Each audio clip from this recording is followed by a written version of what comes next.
আসন্ন জাতীয় সংসদ নির্বাচনে অংশ নেবেন না সাবেক তথ্য উপদেষ্টা মাহফুজ আলম। তার পক্ষে লক্ষ্মীপুর 1 আসন থেকে মনোনয়নপত্র সংগ্রহ করা হয়েছিল।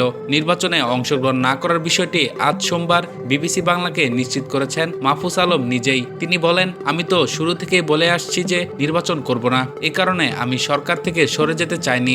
সরকার থেকে পদত্যাগের কারণ সম্পর্কে তিনি বিবিসি বাংলাকে বলেন, আমি সরকার থেকে সরে যেতে চাইনি, কিন্তু সরকার মনে করেছে ছাত্র প্রতিনিধিরা থাকলে নিরপেক্ষতা নিয়ে নির্বাচনের সময় প্রশ্ন উঠতে পারে, সেই কারণে আমি সরে গেছি।